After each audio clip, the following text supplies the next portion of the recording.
Dear students, I am your teacher from Government Girls High School, Belgaum.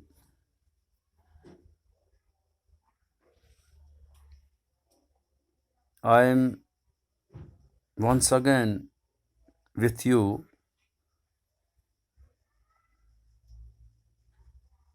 in an offline lesson for social science.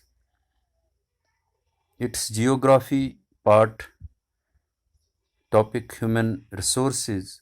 You know that in previous lessons I told you so many things about this topic.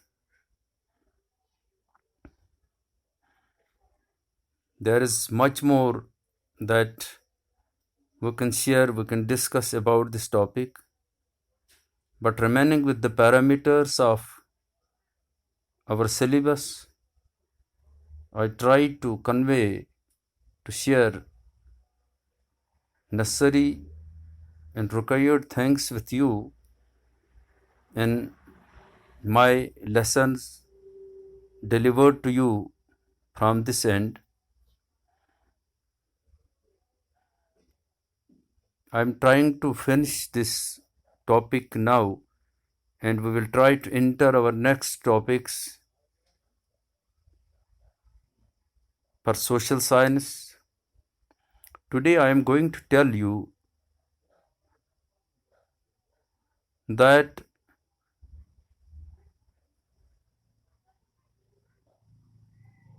what is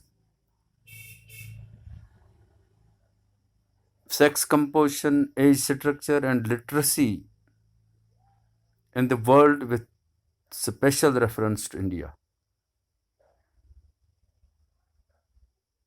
These are some points, necessary points. No doubt, I have told you a bit in my previous lessons about these terms, but today, once again, I'm going to tell you something about these terms that are involved in our topic, that what's sex composition, what's age structure, and literacy in the world with special reference to India. When we see the composition of human resources of a country includes age, sex, literacy, occupation, tribe, language, religion, ethnicity, etc. When we see sex composition, this means the proportion of males and females in the total population. Proportion of males and females and the total population, that's called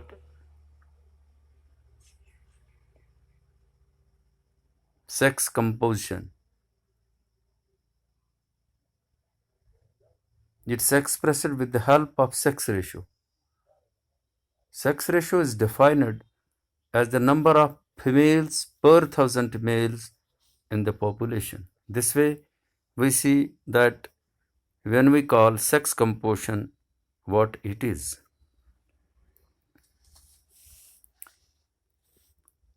When we see in India the sex ratio is 940 for every 1,000 males. There are only 940 females. Kerala and Pondicherry have sex ratio of 1084 and 1038. This is as per the data available here with me.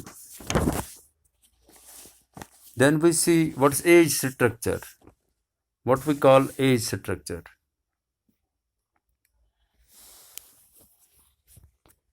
The age-wise distribution of people helps the government to plan for the people on various aspects. the population is divided into 3 age groups.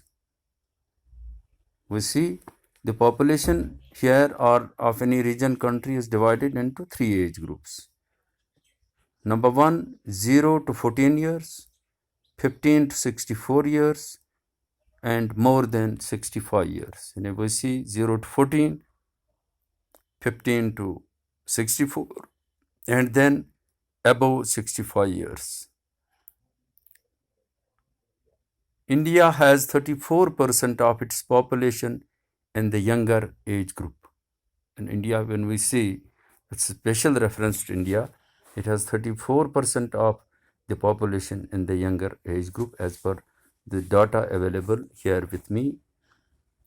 Then there are literacy levels. Literacy means the ability to read, write, and understand a simple message in any language. It's called literacy.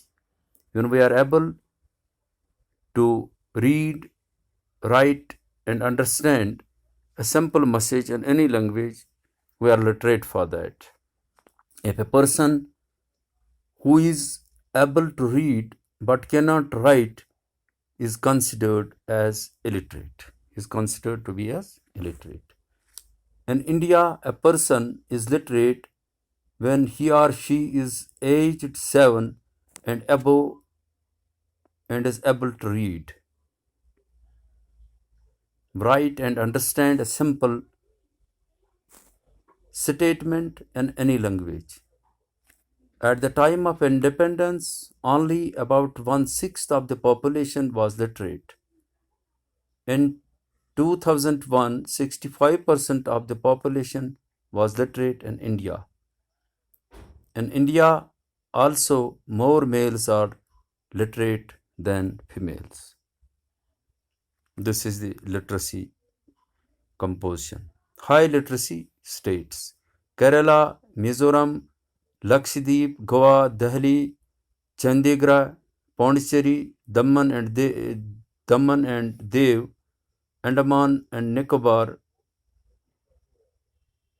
Islands, Maharashtra, Himachal Pradesh, Tripura are high literacy states. These are the states in India or union territories in India that are high literacy states. Low literacy states: Bihar, Jharkhand, Jammu and Kashmir, Arunachal Pradesh, Uttar Pradesh, Dadra and Nagar Haveli, Rajasthan, Andhra Pradesh, Meghalaya, Orissa, Madhya Pradesh, Assam are low literacy states in India. This way we see that what do we mean by the different terms that I told you at the time when I started this lesson. This way you simply came to know the basic meaning and the basic definition of these terms that we are using while we go through the population composition or analysis of any region, of any country, and when we go to know things about it. Dear students, it's sufficient for today. In this lesson, I will be once again meeting you with next stuff, data that's required and necessary for you as per our syllabus. Till then, I'm going. Take care of your health, career, and everything that's necessary in the present circumstances. Wishing you a bright future and a nice day ahead. Thank you.